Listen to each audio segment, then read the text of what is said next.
Selamat pagi saudara-saudari semua, dengan gembira berbagi kitab 2 Korintus.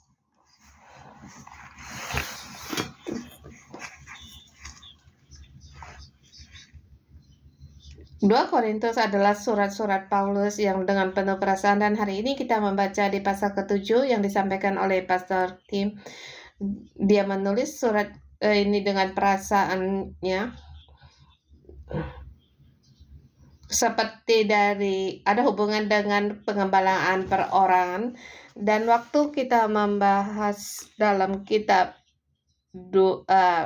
ini, di pasal ini ada kata yang diulangi beberapa kali, 7 kali. Adakah kamu lihat? Yaitu penghiburan. Ayat 4 dikatakan, penderitaan anak kami sangat terhibur dengan sukacita berlimpah-limpah. Ayat 6 dan 7 juga ada 4 penghiburan. Tetapi Allah menghibur orang yang rendah hati dan telah menghibur kami dengan kedatangan Titus.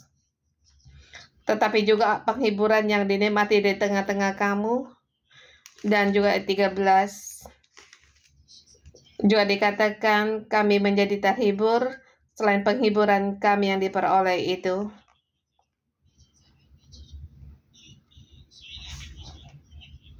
Jelas di pasal ini tema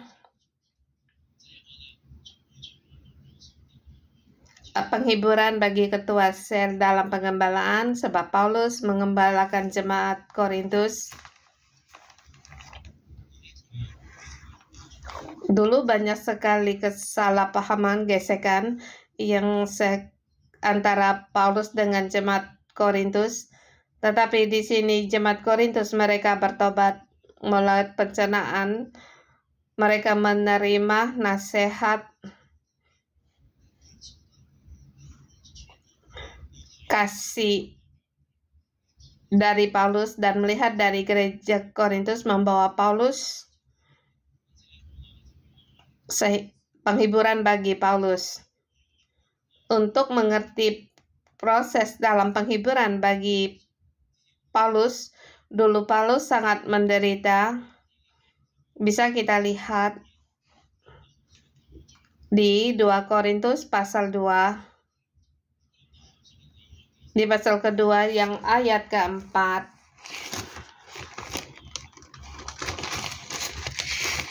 Di situ dikatakan,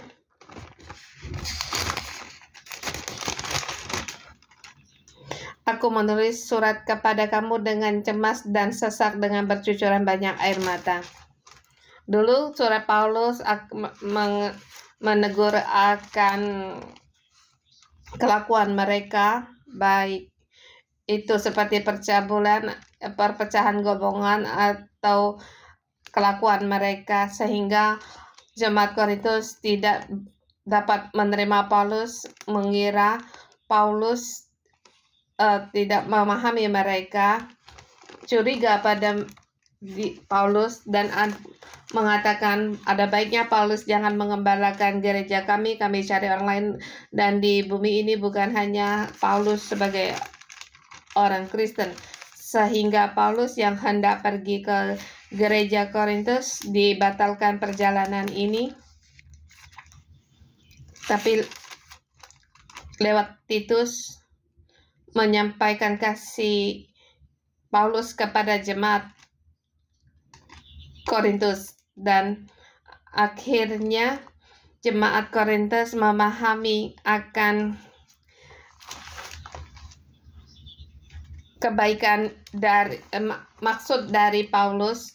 Dan dulu jemaat Korintus menerima apel, dan mereka bertobat, mengaku akan perpecahan golongan mereka, mengaku, sehingga di pasal ke-7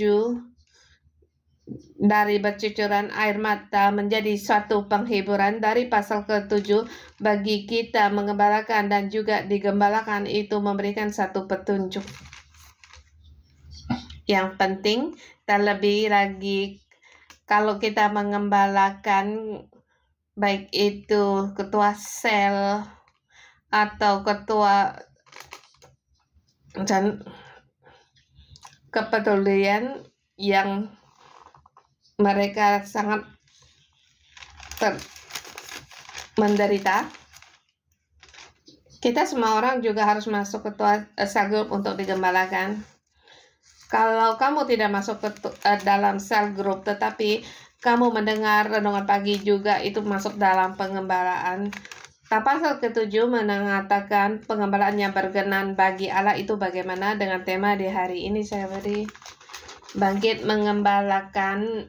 Mereka yang bangkit mengembalakan akhirnya hatinya terhibur. Yaitu kamu bersedia untuk mengembalakan. Saya ingin menggunakan pesan ini untuk memberi penghiburan kepadamu. Terlebih lagi kamu mengembalakan yang sangat menderita atau yang digembalakan dengan penuh penderitaan, dan akhirnya hatimu juga mendapat penghiburan. Sebab ini pengalaman dari Paulus, terlebih di ayat 1 sampai dengan 7. Dengan tema kecil saya kasih, yaitu kasih dan kepercayaan. Saya melihat Paulus yang ia beritakan, yang diberikan yaitu apel. Ayat pertama, kita harus kembali di ayat ke-6.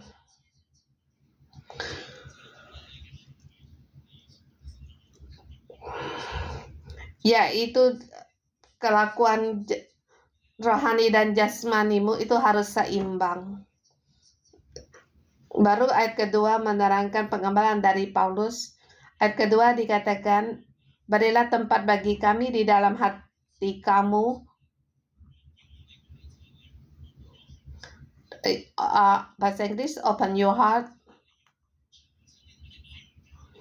Yaitu setelah kita ribut, kamu tidak dapat menerima aku, bukan? Kita harus mulai kembali. Saya mengundang jemaat Korintus untuk membuka hatimu menerima Paulus dan Titus.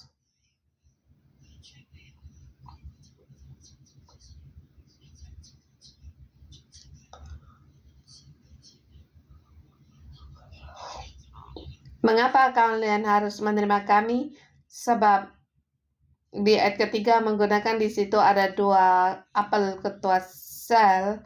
Dikatakan, aku berkata demikian bukan untuk menjatuhkan hukuman atas kamu.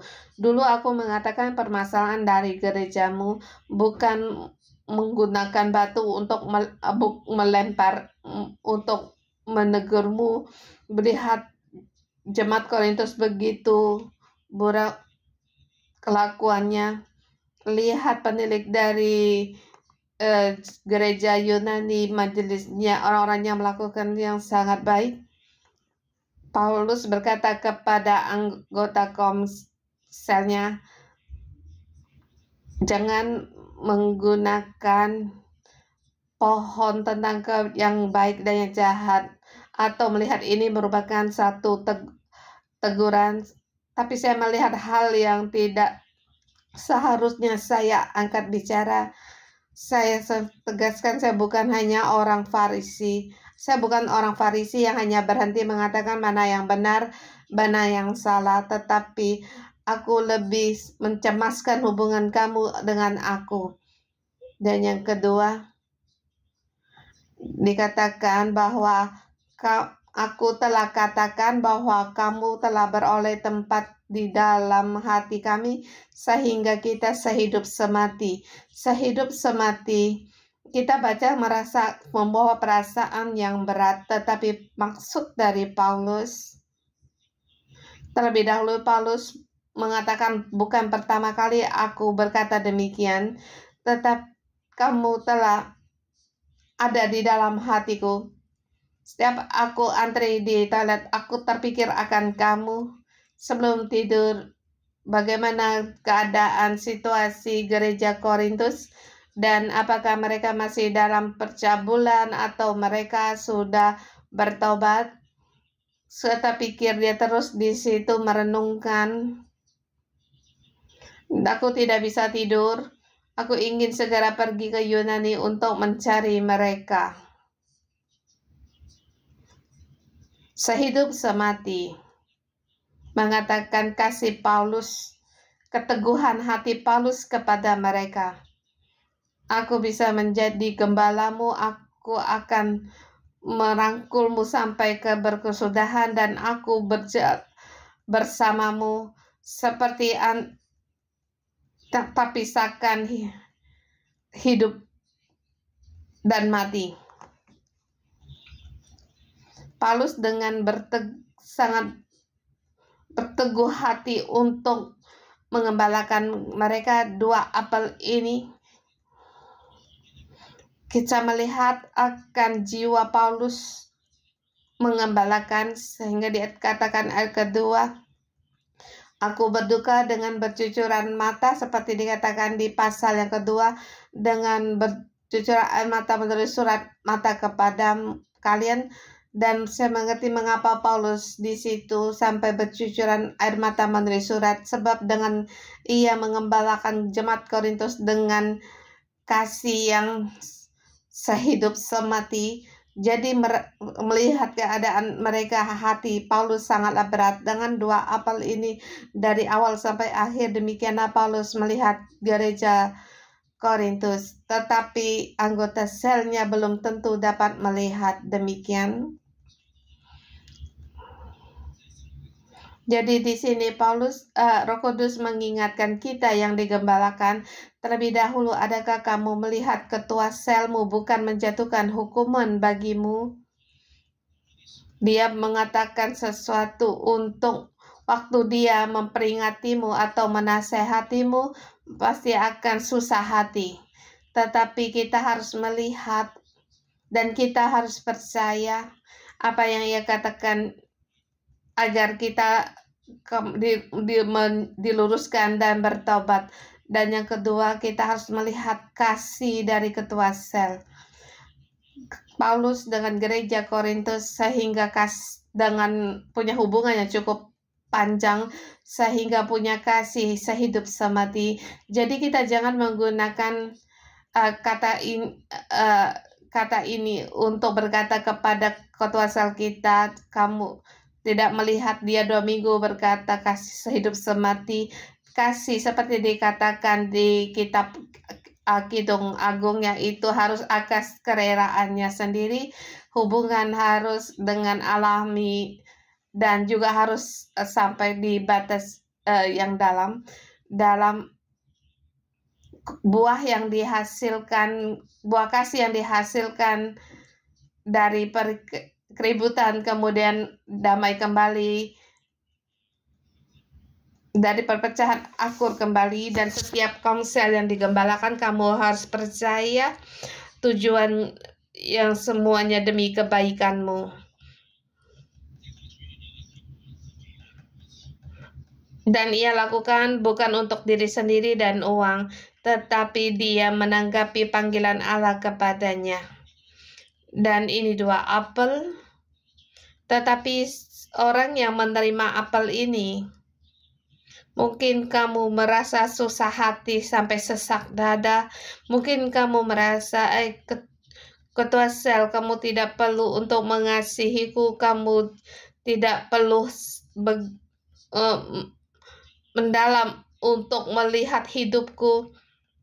Atau yang barusan kita sangat satu tem, yaitu penyanderaan atas emosi.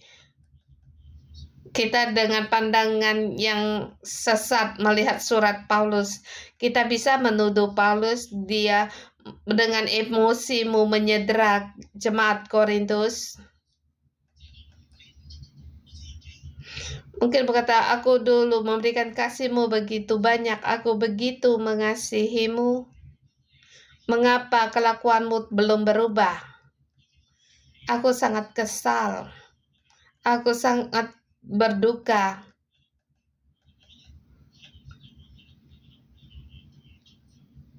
Saya merasa di dalam hubungan muda ada keadaan yang demikian, dan bahkan ketua sel pun sedang belajar. Tapi kita lihat jemaat Korintus mempunyai poin yang baik, yaitu mereka jujur. Jemaat Korintus mungkin menerima begitu banyak akan kasih Paulus, dan mereka akan berkata kepada Paulus, "Aku tidak dapat mempercernakannya." Kamu berkata kedemikian, aku susah terima. Dan ketua sel, "Oh, rupanya aku bisa membuatmu susah hati." Paulus mempunyai titik garis tahu akan yang dilakukan kurang baik, tetapi dia kembali memperbaiki atau meluruskan kembali cara atau dalam kata-katanya. Jadi di pasal ke-7 mengatakan perdamaian besar. Saya memberikan semangat bagi orang-orang yang digembalakan. Kalau kamu merasa tidak enak hati, susah hati, kamu bisa berbicara kepada ketua selmu. Tapi harus seperti jemaat Korintus.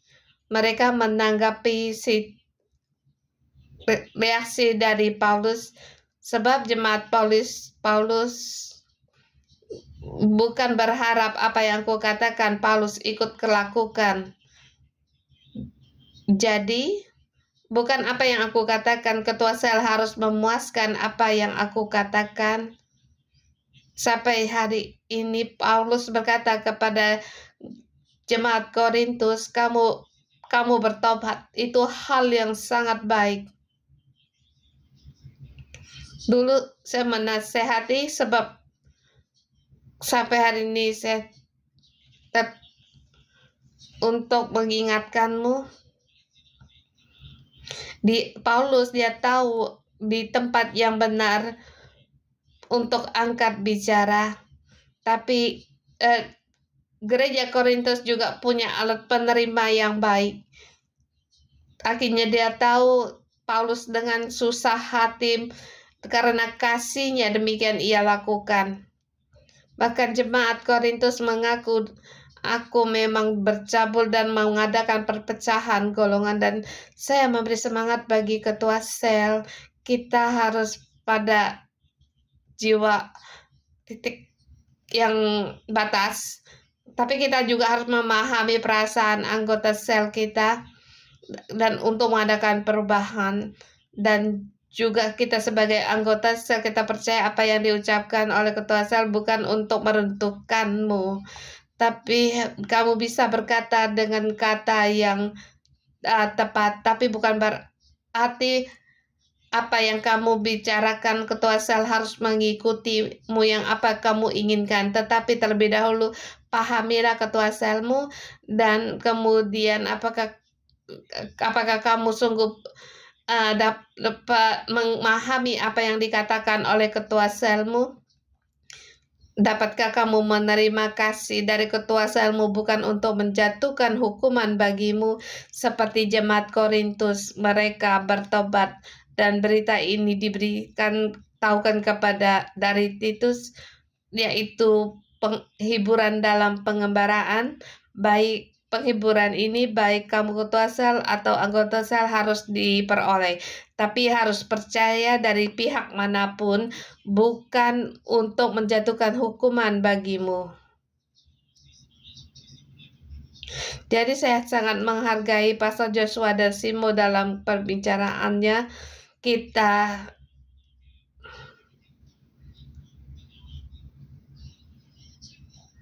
Gereja kita banyak hal antara hubungan yang kurang baik, yang musuhmu bukan pihak lain, tetapi apa peranganmu adalah antara kasih dan percaya.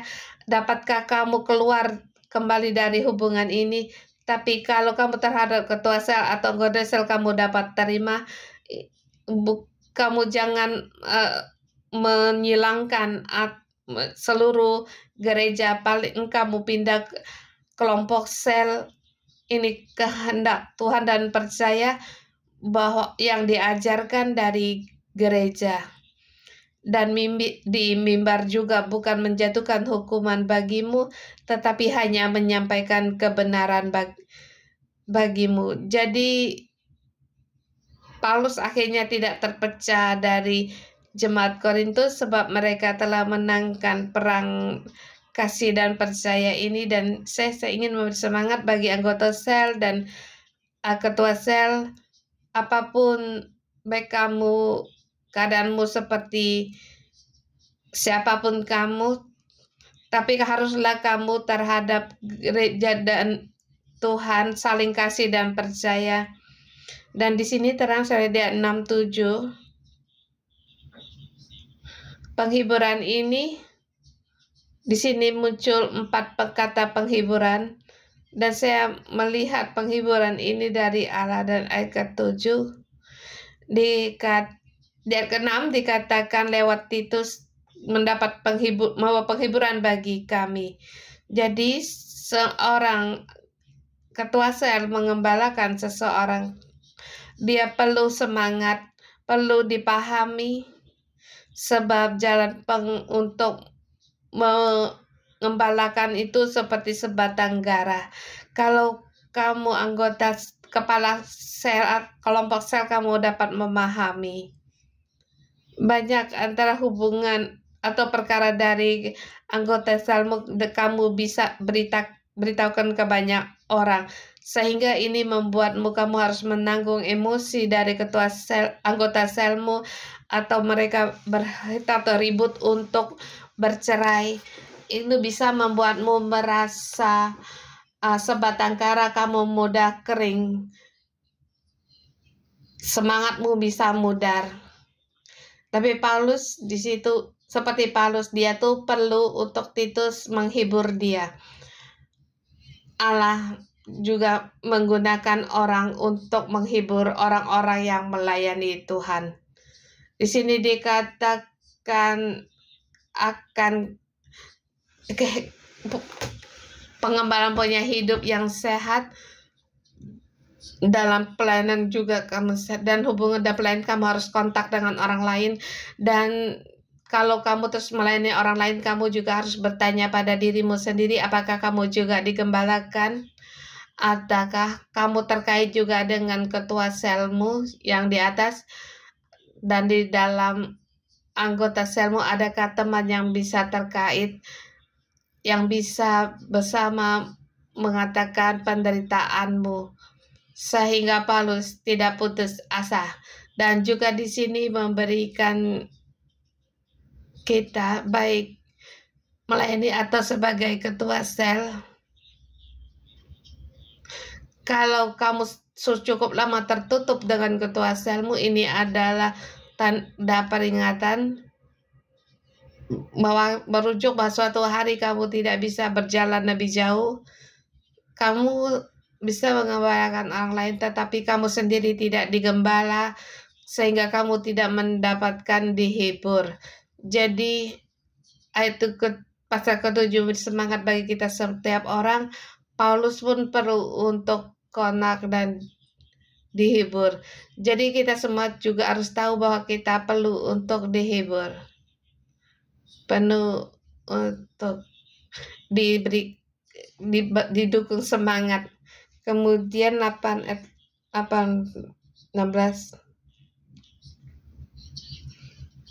yaitu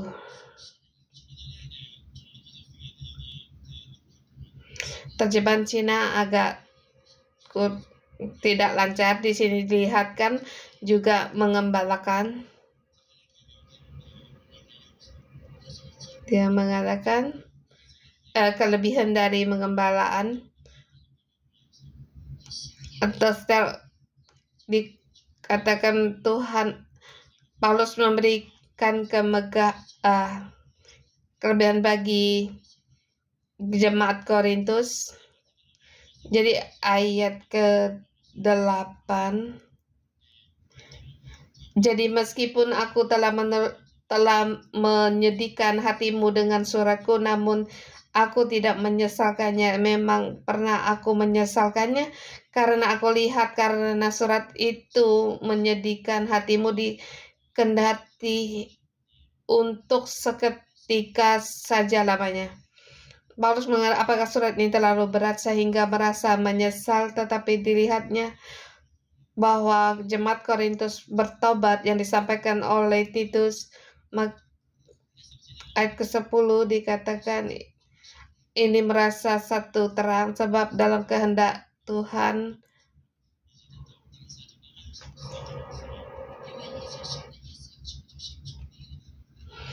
sebab duka cita menurut kehendak Allah menghasilkan pertobatan yang membawa keselamatan yang tidak akan disesalkan, tetapi duka cita dari dunia ini menghasilkan kematian. Di sini duka cita, mungkin tes yang tidak begitu mengerti,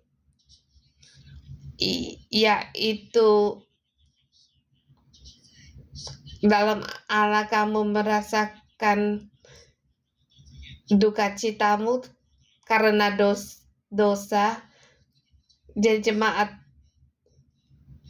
di dalam Allah merasa akan duka cita mereka atas dosa-dosa mereka.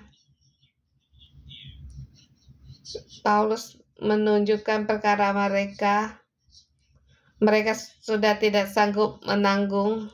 Tapi ayat ke-10 dikatakan penyesalan ini membawakan penobatan sehingga diselamatkan.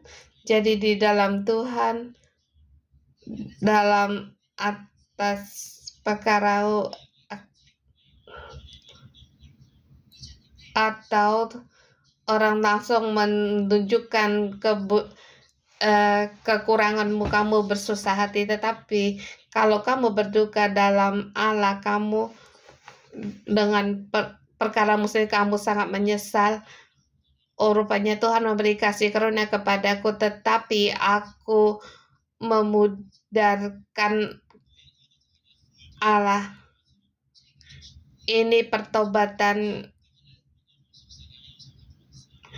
Paulus berkata, duka cita dunia ini menghasilkan kematian. Di sini duka cita dunia hanya memberi penyesalan. Kamu hanya berhenti di gereja yang pecah perpolongan. Anggota sel ini, gereja pengembala ini sudah tidak ada gunanya. Orang berharap gereja semakin bertumbuh jaya, tetapi mengapa sampai langkah ini kamu bisa berduka cita yang menghasilkan kematian? Tapi di sini karena ada Roh Kudus,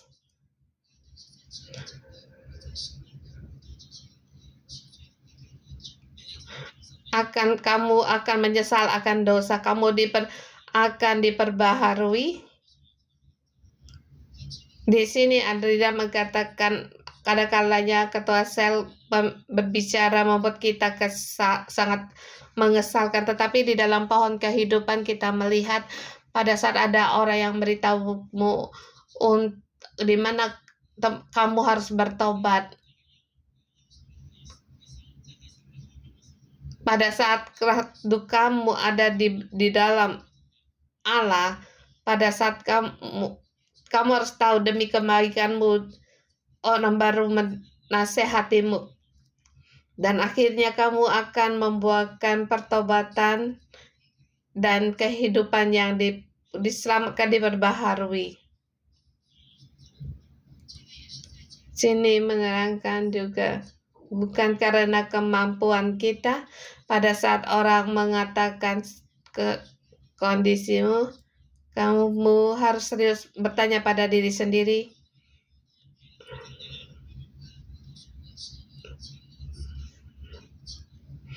atau kamu merendahkan orang lain. Bukan hanya ketua sel berkata demikian, anggota teman saya juga berkata demikian. Pertama yang harus kamu tahu, dia bukan untuk mencelakaimu. Dia hanya ingin kamu lebih bebas dan sehat dari duka citamu. Penyesalan membuatkan pertobatan dan keselamatan yang baik. Jadi saya semangat bagi kita setiap orang di gereja jemaat, mengatakan kita harus terjujur dan terbuka pada ketua sel dengan terbuka.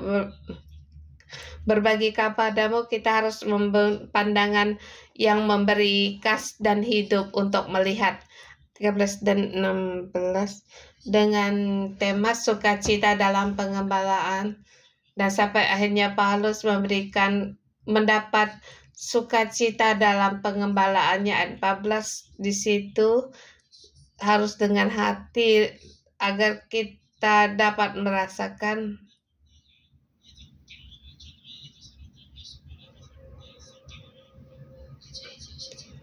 yang dikatakan Paulus 6:1 dikatakan menjadi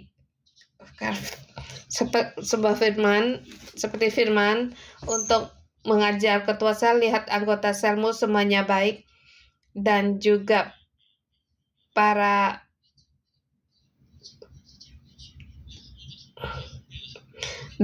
di staf gereja itu baik.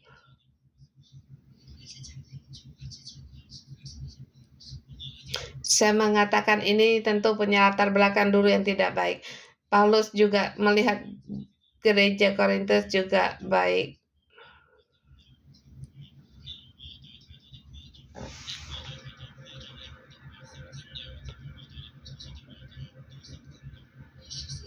Ayat 14, aku mengatakan kamu bahwanya dan kamu tidak kecewa atau mengecewakan aku. Kami senantiasa mengatakan apa yang benar padamu. Demikian juga kemegahan kami di dalam Titus sudah ternyata besar.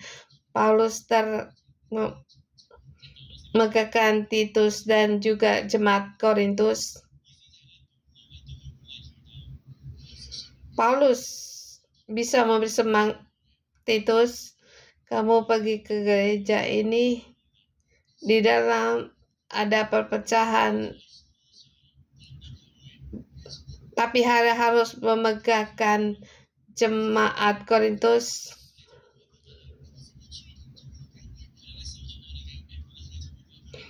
Mereka berubah. Kalau mereka mereka bisa berubah. Seperti dulu saya mengenal gereja Margali. Dia melakukannya sesuatu, dan di sini ada batas. Saya percaya Pastor Lee dan para rombongannya bisa mengatasi.